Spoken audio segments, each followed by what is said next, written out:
spiritual journey, as I understood in many traditions, begins with birth and continues through life's experiences,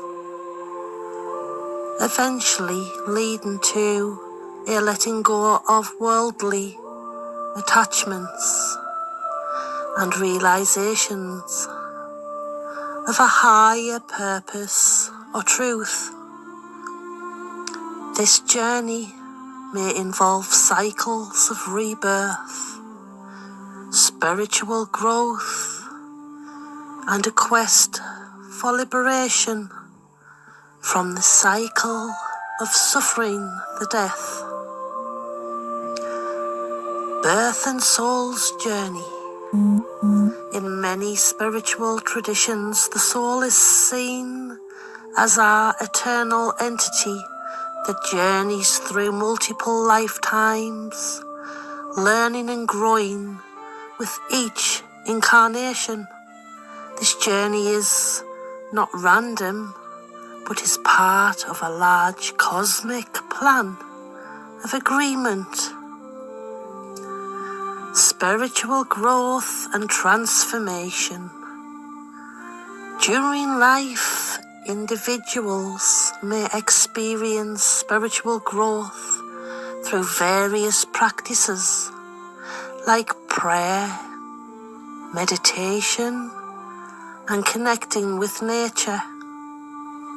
This growth can evolve overcoming challenges, learning from experiences, and developing qualities like compassion and wisdom and detachment.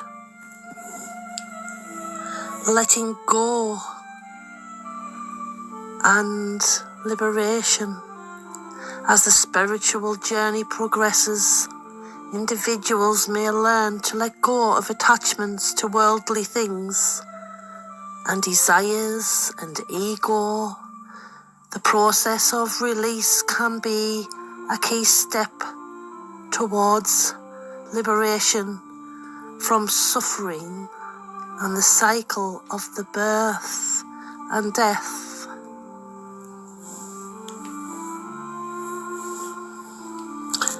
Moksha and nirvana in Hinduism, the ultimate goal is moksha, liberation from the cycle of rebirth and union with Brahman. In Buddhism, this is nirvana, a state of liberation from suffering and attachment. Many traditions include Hinduism believe in reincarnation, where the soul is reborn into the new bodies after death, continuing its journey of learning and growth. This cycle is known as samsara. In some spiritual paths, surrender to higher power of the divine. It is an important part of the journey. This involves letting go of the need for control and trusting in the unfolding of life's events.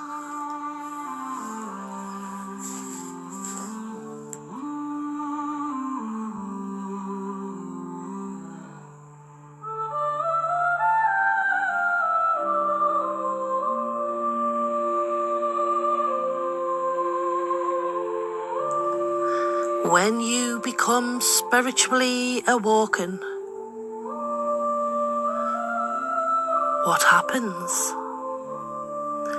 What you can be certain of is that your spirit is learning from your life, will add to their wisdom and knowledge, and will never be lost. The extent to which either will carry over to the next lifetime, perhaps, will depend on circumstances of that life, but in case it will not be carried over intact, your lifetime, especially if it is more spiritual one, will leave your spirit better equipped to influence their next human self in line with the lessons they are to learn and the challenges to be faced in that life, including influencing their values and interests. It is possible that your spirit will choose lessons for the next lifetime that are, in effect, an extension of your spiritual progress. The key then would be how effective they will be in their efforts to influence the next human self, who may be quite different than you. It is also possible that the lessons they select will have no direct relationship to your own spiritual progress. If by being awoken you believe that reaching a certain level means your spirit will no longer have to reincarnate, that is not how it works. For one or another, a spirit might have missed or left until their last few lifetimes some lessons that don't lend themselves to be awakened life. They would likely still attempt to influence their human self in that direction, but it would not be a priority. It is the successful completion of all lessons of the physical world that determines when a spirit is no longer required to return if they want to continue to advance in the spirit world. Perhaps most of the spirit's last lifetimes will fit definitions of being awoken, but there again some may not.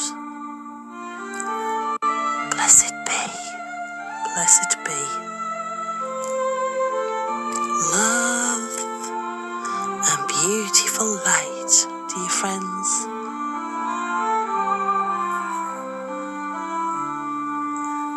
We all connected. Everything is one. Love and light. Dear friends, love and light.